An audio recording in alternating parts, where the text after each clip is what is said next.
Hi, welcome to NDE TV. I'm Peggy Robinson. Today's guest is Julie Levine.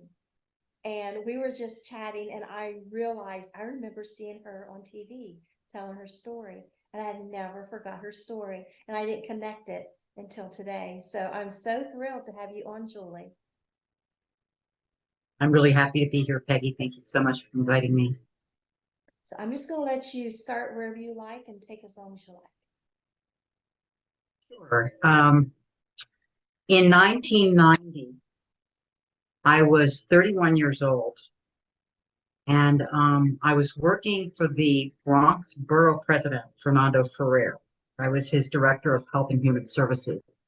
And I say this not only because it was the situation, but also because it was very much a part of my identity, was the work that I did and feeling like I made a difference in the world. But I will say that it was also a lot of ego, feeling very important, these positions. At any rate, we were sent a number, like all of the executive staff went up to a meeting in Albany in the Capitol. It was at the beginning of what they called welfare reform. It actually was a welfare deform because they didn't put anything in its place but term limits and that. And it was the beginning of those discussions at the level of the state. And so all of the counties were going there. And I was Director of Health and Human Services, so I had a key role. And I drove up with a friend of mine, a new friend, who worked in policy. And her name was Robin. And she picked up the fleet car, so the government car, and came to pick me up. And the idea was we were going to drive to Albany together, which was about a 2.5-hour drive from the Upper East Side where I was living at the time in Manhattan. And then I was going to drive the car back because she was going to stay an extra day with a boyfriend that she had up there. So got in the car, we were driving. I remember we stopped for a cup of coffee and we talked a lot. She was really an amazing human. I loved her, love her. She was part Irish and part Jewish, and she had just come back from Ireland where she had been on a pub tour and had learned a lot about that part of her roots. And we just had a very deep conversation, and it made me feel, because I'd only been on this job for a month or two. And a lot of the people were machine hacks, if you will. They were there representing a particular party or interest group, but I was really in it for the mission, and so would she. She was that kind of person and had done a lot of youth organizing and union organizing, very young, quite young. And we were talking and sharing, and it was raining and overcast. And then at some point, we actually turned out we're by Kingston, New York, about halfway there. In a little Dodge Aries, this little fleet car. We see a large 18-wheel truck seemingly backing up into our lane. We were in the slow lane. And we both freaked. I may have screamed. You know how in retrospect you always blame yourself. That would be my blame. My bad. I might have screamed. It might have shook her. But either way, we both saw this truck coming at us, and she swerved to avoid the truck, and the car spun around and hit on her side, and she died. She was killed instantly. Her neck snapped. I did not know what was happening, but I felt her very, very, very strongly. I must have heard her scream also when she died, I guess. But either way, I went into a coma. I had a concussion. I also had lacerations on my neck. I had vertical and horizontal double vision. Everything was moving around. I couldn't really see. And I did go into a coma. And the next thing that I remember was being in a hospital bed. I couldn't talk because my jaw was wired. I had multiple fractures in my jaw. And I couldn't see, as I mentioned. And I couldn't move because I had cracked hip, and they had me in traction. But I didn't really relate to where I was at all. It was just blinding light. I had a splitting headache. And the only thing that was real to me was where I had been with Robin. I'd had a whole experience with Robin at a time, I assume at the time that she died, and I went into that coma. And I'm going to share that in a second. I kept saying I wanted confirmation. I kept saying, I couldn't, and they were like, they figured out who Robin was, you don't know, maybe she's in another hospital, and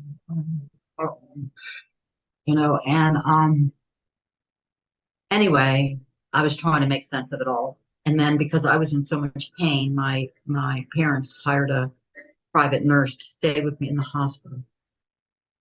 And I remember her name was Esperanza, which in Spanish means hope. And she was very special. And she said to me, "You talk to me. I can tell you need to talk. Please tell me what happened and where you've been."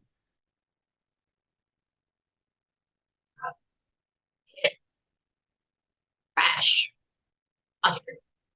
Like, no, honey, what about when you were hit and before the hospital?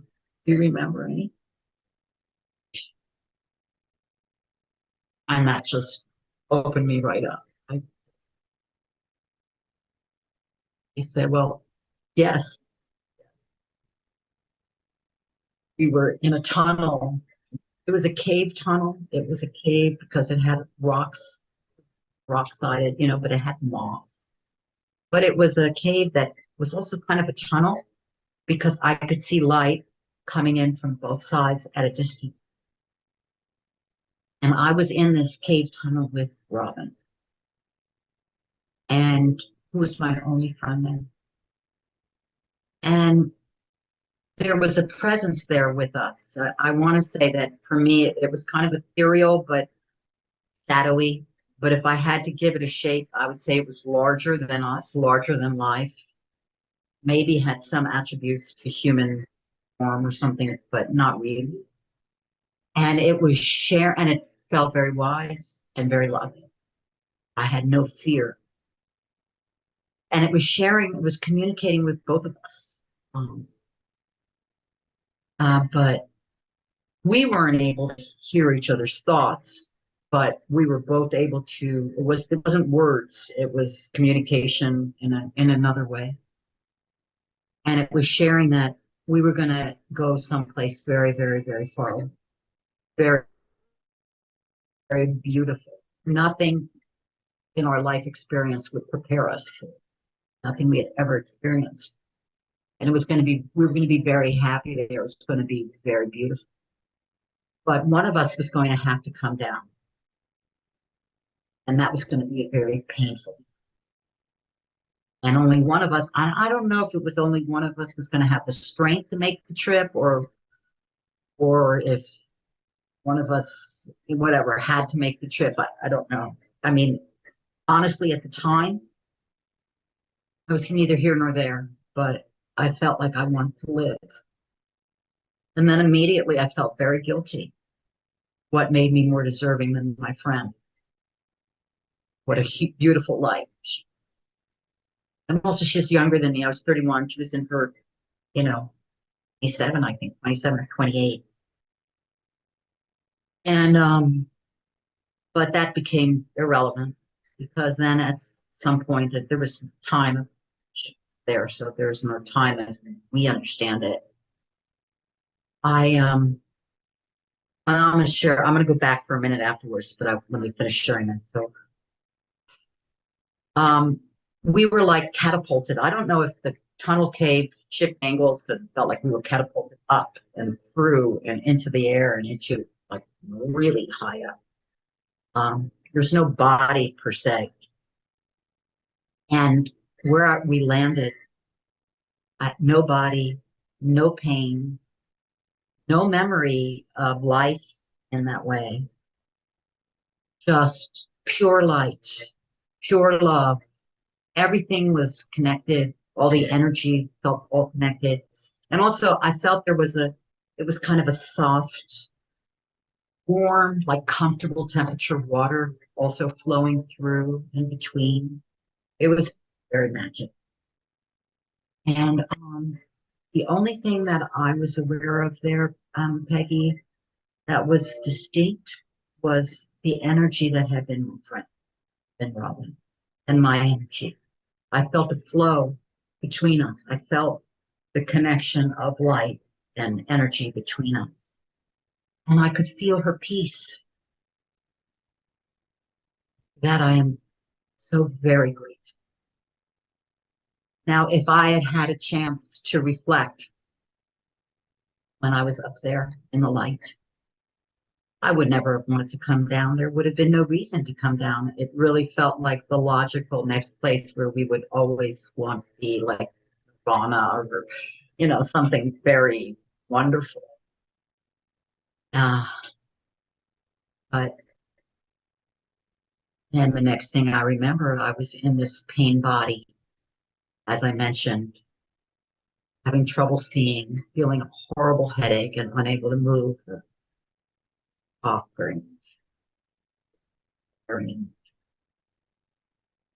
And so the thing I wanted, so I was just trying to make sense of all of that. No one would give me the answers that I needed until this nurse who came just when I needed her was there to listen and to hear. And she said, yes, I've heard about these kinds of experiences. And also my mom had a younger cousin who had a near-death experience and was a member of IONS.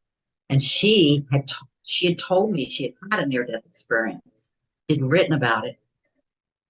So I did contact her very soon after I left the hospital, and that's how I ended up joining IONS, getting involved. And I just remember her saying, her name was Carla, she's recently died, but her saying, Julie, this is more real than anything in your life.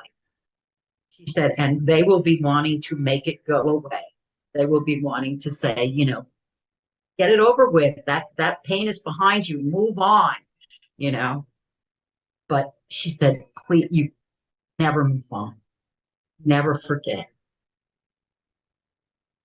And they don't understand. And she says, when you feel a little better, you come visit me, your cousin Carla. And of course, that is what I did. But that was my experience. And the thing I had wanted to back up into was just to say that I didn't, as part of my kind of very mission-driven, caring about the world, justice orientation, but the ego part of it, I also didn't believe per se in God. I defined myself as an agnostic because I said I really believe in caring and sharing and love, and I try to live my best life. But I certainly didn't think that there was I didn't really believe in a Judeo-Christian God. I come from a Jewish background, but not religious. But I didn't. I just didn't think it would be some white man in a robe. But I did stay open to the possibility that there could be something that I would understand as God. But I said, if there was a God, let him or it show itself to me. I can't really believe in what I can't see or directly experience. Kind of odd that I then saw and had a most direct experience. It didn't change my feeling that it is all about love and compassion, living our life as close to the light as we possibly can. That this is a very beautiful world, but it's also a very painful one. It's not easy, not for me, not for so many of us. But where we go from here is truly a blessing. And if hearing this for anyone makes you feel a little relieved, either because you may be dealing with potential death or because you have dealt with the death of a loved one, please know the very hardest part is your own grief and your own loss of losing somebody you love. But they do find their peace. It is something to look forward to when our time comes. Who do you think that I being was? That was larger than life and I think it was a spirit guide. Yeah, a spirit guide of some kind, a reflection of God, but maybe how I could see God, you know. Mm, I think. and I'm just going to share something because I'm sorry, you go ahead and ask and then oh I'll no, share go this ahead. I because was it's just asking questions. Go ahead. no, I just was going to say that I had a very hard thing happen last night. My boyfriend and I were awoken at about 10 o'clock at night by his son, who had gotten married here on our property today, and his very dearest friend, in fact, his only real friend, who was the wedding. He's the best man. And him and his girlfriend, who was just lovely, stayed with us for 3 days. Um, he died last night. He's 27 years old. I bet that brings back so much of your friend and your story. Oh my God. And apparently, I mean, he was a veteran. Apparently, he had a gun.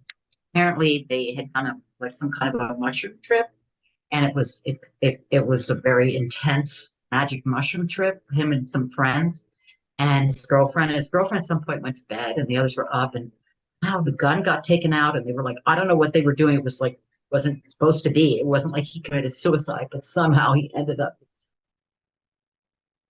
And so it's just a very, very sad thing, but his life was before him. He was in college. He'd met a woman that he loved, and that was a very. So I'm struggling with that, and it's good to be for myself reminded of where we go for him too, because all of us around him are very good. Your voice cut out a little bit. Was it just him that died? Just him that Yeah. he somehow he shot himself with his own gun. It wasn't in the head. It wasn't a deliberate act. It was just one of those things where people were apparently out of control. Well, you're going to be a good resource for, is it your stepson? That was his friend. I mean, to know. Yes, I just spoke to my stepdaughter like 5 minutes ago. Yes, everyone is. My boyfriend is on his way back. He went down to be with them. Oh, I'm so sorry. So I'm surprised you didn't cancel this. I mean, that's a lot for Memorial yeah, Day there too. wasn't much I could do really, and he was a veteran, interestingly. So I'm in memorial for him right now. Although I have to say, as a veteran, he actually came to understand the futility of war. That so many of these wars that are being fought are not being fought for anything worth killing people over. People Right. getting more money, or and he became disillusioned, which is why he's going back to school. He's restarting his life.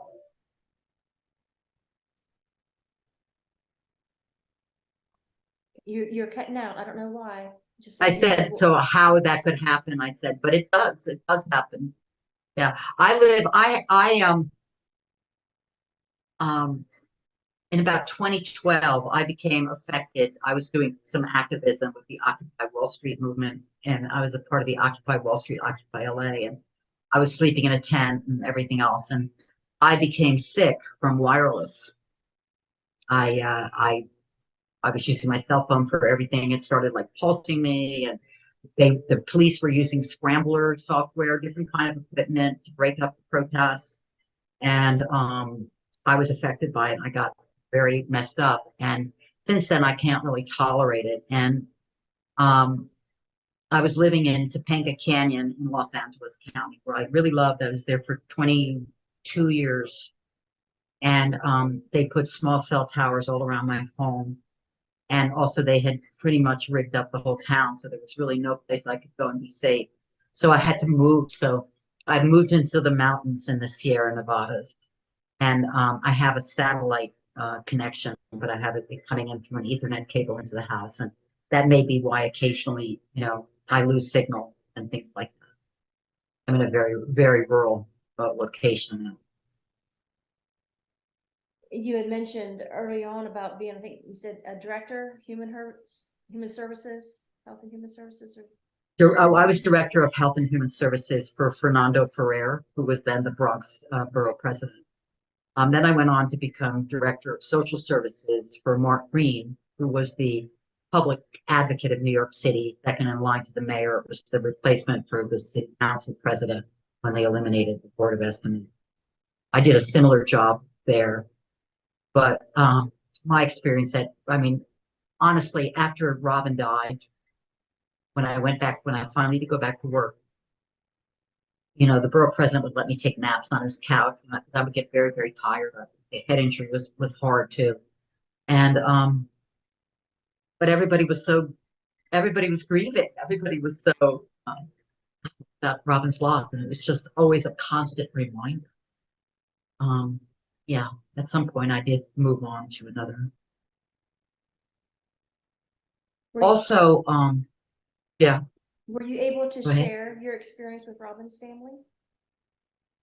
I was exactly where I was going, Peggy. You are very insightful. So she was single, had this boyfriend who was a police officer up in Albany, but I'm not sure he was fully available. And but she very close to her mother. And her mom was completely beside herself, losing her only child, and at such a young age. And she was seeking answers. And the borough president's office advised me not to talk because they were concerned about litigation and all kinds of things. Things were so crazy. But I did. I felt that my higher purpose, I had her. So her name was Geraldine, and she's since died.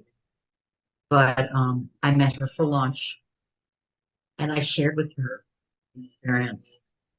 And I particularly shared with her that my experience of Robin when we were in the light was of total peace, because I thought it was really important that her mother knew my lesson.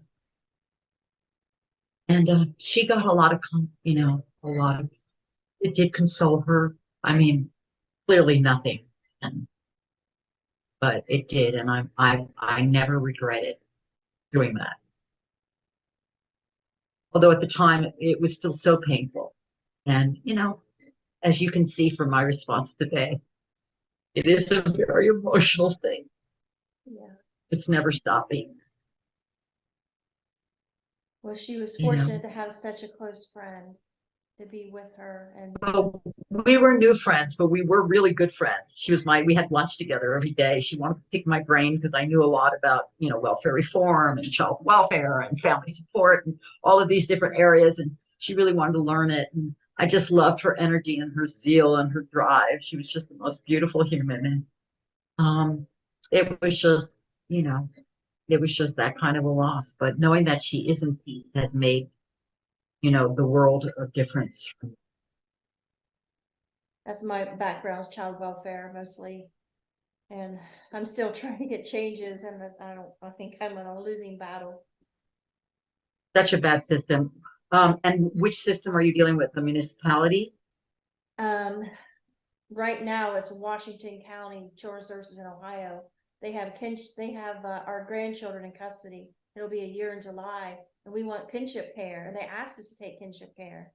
But then we had 60 therapeutic foster children. We adopted 10, and 3 of those were unadopted, one at a time, teenage girls that had extensive behavioral psychological problems, and they're holding that against us. We continued the rest of the kids, so 3 out of 10, right? I mean, we just couldn't manage with them, and they went to their new homes and they could not manage in there whatsoever. One ended up in a psychiatric facility until she was 18. Another one kept running off several times a week from that home. Another one broke up the marriage of people that adopted her, and they ended up sending her biological mother that she was removed from, that caused her and her sisters to come with them. So we weren't at fault. Nowhere does it say we were at fault for anything, but they're using that Right. against us. So we can't get kinship of our grandchildren who practically lived with us. And That's terrible. they're kids of our youngest adopted son and his wife, and they were on drugs, and we reported them ever since the youngest one was born. We made so many reports, and then they stopped letting us see the kids March of last year because we had to call the police again. And I mean, there was gun involved, there's drugs involved. The house was like a city dump. I mean, we had no choice, and we know the punishment is we can't see our grandkids, after report. And then we knew things would get worse once we didn't have our time with them. And they did. They weren't letting us see them. And then in July last year, it was so bad, the mom on the drugs, and the kids was in the intersection alone at 4 and 5. The mom strung out on drugs at home, and then a couple weeks later, they're back down at McDonald's. And so they finally removed, but not the first time, and not all these other times we call. And so we've been trying to get this kinship care. And I said, that's not right. Somebody has 60 therapeutic foster children. I was child abuse investigator for years in my county, and then in Ohio and in West Virginia. And nobody's going to have more experience with children, Absolutely but not. because of that. Plus, children want to be with their family. They want to be with their family. It's terrible. It's such a, these are bad bureaucracies, Who knows how they started and who knows what laws bind them. But so much can be done to make it a more humane system. So much. Well, we Yeah, spoke at a Ohio governor's forum he had a couple years ago, my husband and I both, about changes that need to be made in the system. And because of us and other people like us, they created a new agency, family Budsman. And so we were one of the first to get to use that program when our grandchildren come into that's good. custody. So you thought that helped was good, create a right? needed change. You worked for I did the same months. thing. I did a project that ended up creating a new agency that looked at the whole family and wasn't buried in a huge social service bureaucracy. That can make a big difference. But the thing is they gave them no power. They have no power to subpoena any witnesses. They have no power to change anything. They have no power to do anything. It's just like for show. And so we went for months working with these people, the emails, the phone calls, thinking that we're going to change the laws and better everybody, help adoptive parents not be punished later on, and nothing at all changed. So, but we're still fighting. But yeah, child welfare is this is my passion. I mean, even though I no longer work in it, I'm trying to speak out, but that's about all, spit in the wind. Right. Totally. So I told him, yeah, so I continue. You're all gonna be exposed. Yeah. Well, good. Let's do that. Anyway, I continued working in that same kind of area, on a policy level. But after that experience, I changed a lot. And I think I got less ego. I got more humble, and I got more connected to love, where I needed to feel the human connection. It's just fine and good to change systems so that less people get evicted after they've been homeless, or less kids end up with abusive foster parents, or, whatever, or get their cries ignored when they've been hurt. But ultimately, for me, I needed to feel a connection, like I could feel the heart. And I've been that way ever since. Yeah.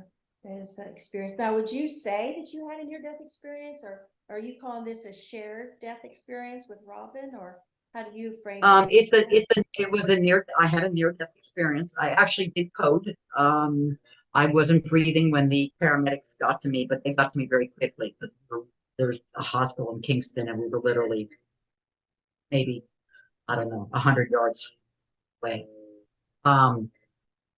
But it was a share, but they were able to resuscitate me, and it was a shared NDE, and yeah, empathic. And I've had one or two other people that have had similar experiences, but it's not as common, as the solo journey.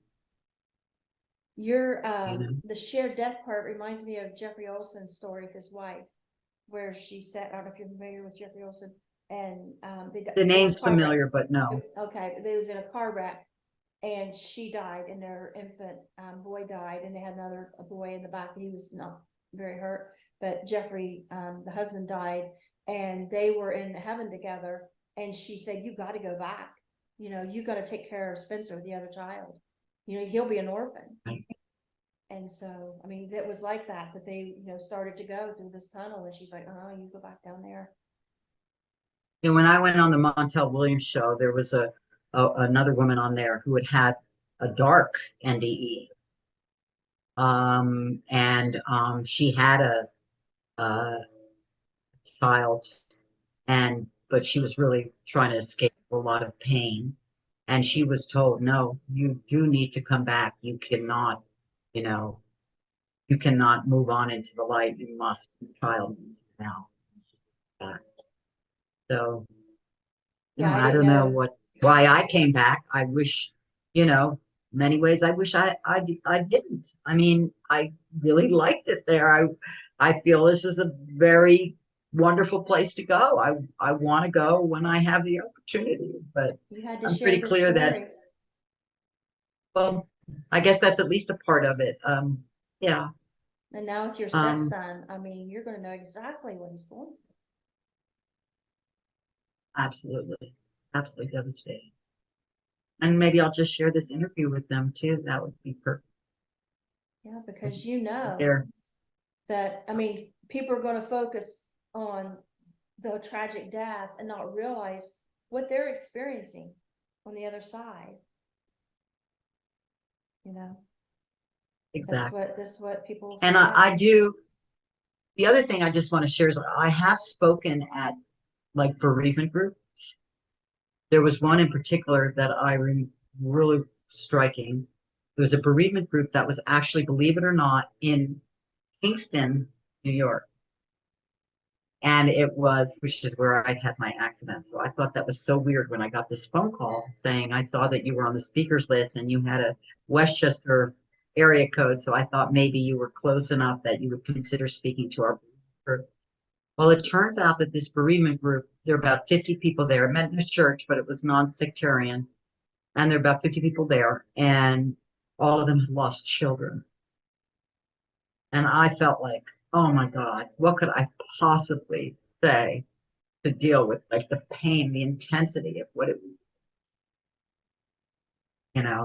And what I learned was for some people, it was just giving them the opportunity and encouraging them to share their experience of not only what happened, but also how they felt connected with their child since they died. Because I really do believe, and again, we're taught, this is, move on, they're dead already, you're making this stuff up, why are you creating a fantasy? But these are not fantasies. Any love that's that deep, I really do believe can penetrate one realm, if you will, to another. And it's just so important. It's the same thing as our psychic nature. It's not that somebody like, like this lady who was on Montel Williams, was psychic. We're all psychic. We all have psychic nature. And Judith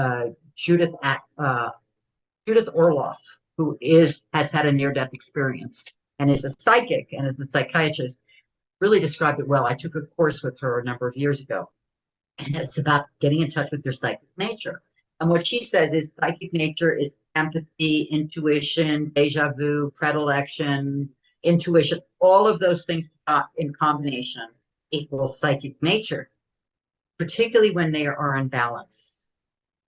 So when they're in a calm, when you allow the voices to be heard, when you recognize them, when you appreciate them.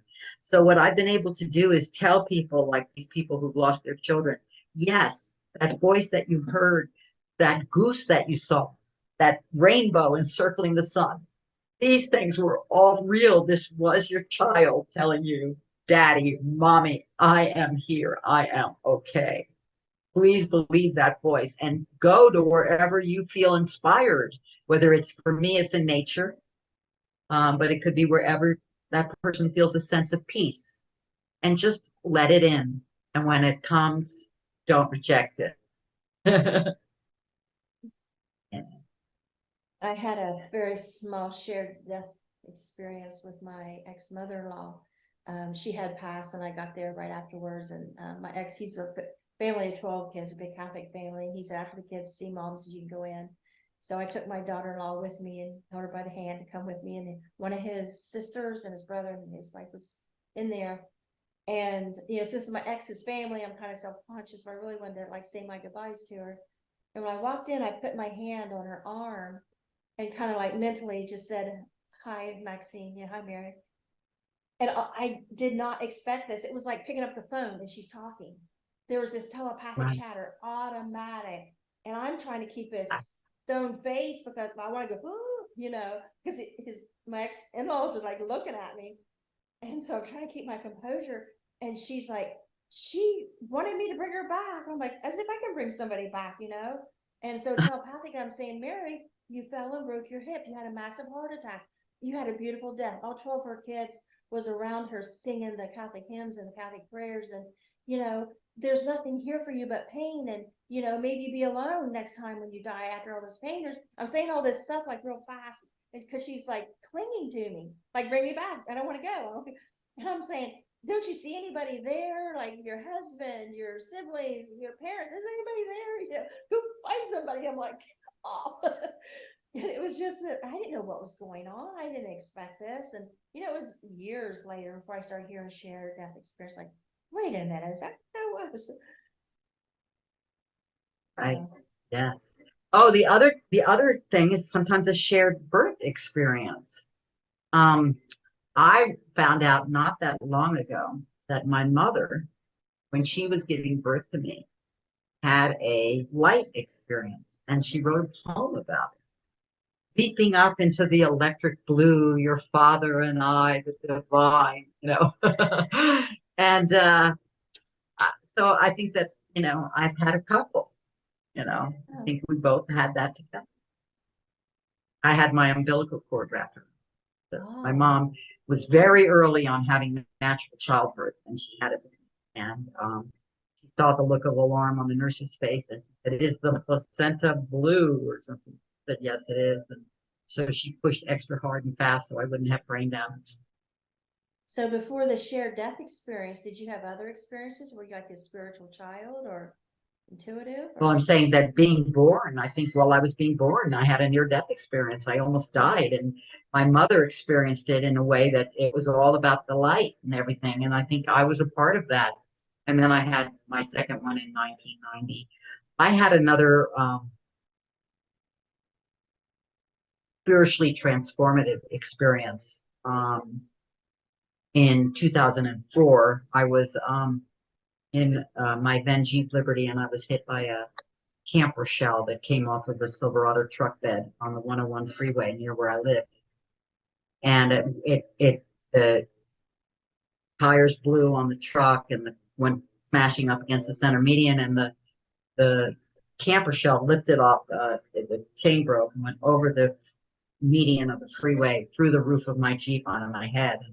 I had another concussion and I had other neck issues. And yeah, and I had some. Here we go again. Yeah, neither one of these had anything to do with anything I did. It just, you know, apparently, whatever reason, these things come to me. And that one also changed me a lot. I was given a very clear message that I needed to end my relationship at the time. I've been living with somebody for 4 years, and that he was not my life partner and he was standing in my way, and I needed to clear my path. I mean, that's just some odd thing to get when your head is hit by a, you know, of course he was right there coming to be there with me. And I was like, yeah, I can't be with you anymore. But Did you anyway, meet who you're with now soon after that, or? oh yeah, well, quite a bit after that. At least probably about 20 years after Oh, okay. that. Okay. I guess you're where you're meant to be, huh? And you're meant to be here. Apparently so. Apparently so. And when it's my time to go, I'm ready. You know, the thing is, I'm not afraid of death at all, like other people, as you know, because you've interviewed many of us who've had near-death experiences. Not at all. But dying is not always scary. So I think all of us probably wish that when our time comes, it's speedy and as unpainful as possible. Yeah, even though I've had 2 NDEs and a lot of spiritual experiences, etc. Still, I don't want to go real quick, I want to be prepared. I want like this moment to say goodbye and think about it. I just don't want to be like something real fast and they're like, oh crap, I didn't get to say or I didn't get to do, I like that Right. opportunity. Well, I would only say there's no time to prepare like now because Yeah. you never really know how it's going to go down. I mean, James, Jake spoke to him yesterday. He wanted to come up here. He's like, I want to go back and spend another weekend up there. Can we go? And Jake was like, I'm really too busy this weekend. And, boom, just like that, gone. All the people wishing they had had an opportunity to say all of the things that they needed to say.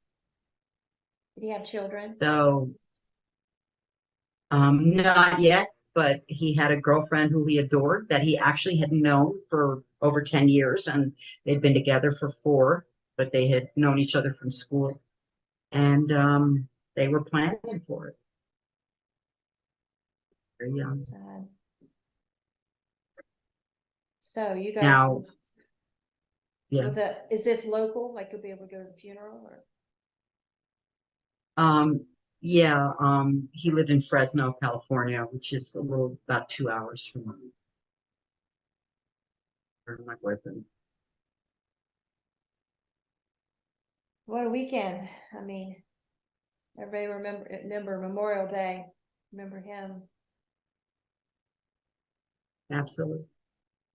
Well, I would like there to be a Memorial Day where we can rejoice that there is no more war, no need to lose more people for these hopeless and wrong killing sprees. It is time that we find a way to peace, loving, acceptance. Yeah, I talk on here sometimes, I've heard people talk in the past about, there's gonna be a civil war, and I was like, we don't need that. And we We do need to not. join together and find peace and acceptance and live and let live and stop the I fighting. reject the notion of sides. I accept the notion of humanity. We are all a shared humanity. Yeah, and I really If we wish can the find our news way back to channels loving. would, the news channels, I wish it'd stop this name It's calling and all about the drama. money, just like war is all about the money. The news channels are all about the money, and conflict sells. It sells, and We quit watching news a long time ago. I mean, I'll absolutely. Google, see what major headlines are, but other than that, I don't want to hear it. I don't want to hear this hate and drama and stupidity.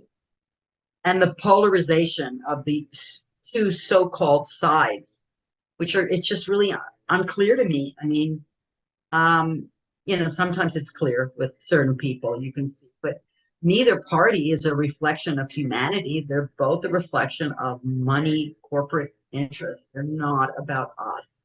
If we can find our way to each other, then that would radically change what could happen there. Yeah. Wouldn't be so easy to manipulate us. Yeah, that's what it is. People are so easily manipulated. And they interview a lot of these people that suffer the most, and they can't answer common questions about the government or anything. It's like, really, you're really making informed decisions here. And unfortunately, what people have come to is just to not even to think about it or look at it. And that kind of makes it a self-fulfilling prophecy that you can't fix something, you can't make something better if you don't engage. So that does make it harder. By the way, I love your, is that like a stained glass that you have in your window? It's so beautiful. I wish it was. It's you get it at Lowe's. It comes in these rolls, kind of like wallpaper, and it's more of a plastic, and you just put it on in glass, and it's like so very beautiful. I put really it on nice. a couple of With times the in the house. angel. Yeah, I've had that for years. So I had a little office in my living room downstairs, and I needed more room and I needed quiet and stuff. So I moved everything up here a few months ago. I feel still kind of out of place. I was used to my little corner living room. I did my first 2 years. So, but yeah. So Well, thank you so much for what you do, Peggy. Huh? Yeah, thank you so much for what you're doing with these interviews and getting the word out and sure it's helpful to so many people. Well, thank you for being a guest, and it's really a treat for me now, that I realized, oh wait, I saw her and I adored her, and I just loved your story, and I thought it was so sweet, your love for your friend, and the decision of who's coming back, and then feeling bad, like why am I back, and I get all that, so I'm so sorry about your And you friend. may remember, thanks, you may remember from that interview, is that Robin has been here for me. At times when I've struggled, I have felt her on my side. Continues to be a presence in my life. I'm That very seems to grateful. be the case, with my ex-mother-in-law, it was that way too. After that little bit of communication there, shared death experience in the hospital, she started coming to me at night. So only one night I got up and I said, okay, come on, let's go to the living room. I got my Catholic Bible that I had got, because her and her husband were my godparents when I was married to their son. And I was like, you apparently have something to say. I'm going to write it down. But it wasn't in words. All of a sudden I got this memory so strong, as if I'm sitting there watching, like a vision, I guess, of an incident that happened when they were both alive and I still married their son. I happened to walk down there one day as a young mother, and when I walked in, it's just those two in the house, and her husband, we called him Pappy, and Happy, I can see the yellowish gold phone on the wall. It's so clear. And she's got her back to me doing dishes at the window. And I walk in, and Happy turns to me and he said, "You're our Loretta." Loretta was about my age, but she was stillborn. There was domestic violence between them, and the baby died and brought her home in a shoebox. I just heard the story, of course, years later when I come into the family. But they always said, she's would have been my age, and she's buried, in a cemetery right up the road from me. And so he says, "You're our Loretta." And I'm like, what? And I'm thinking, he's crazy. I was like in my 20s. And he turned to his wife. He says, "Huh, mommy?" That's what he called his wife, mommy. And she says, "That's right."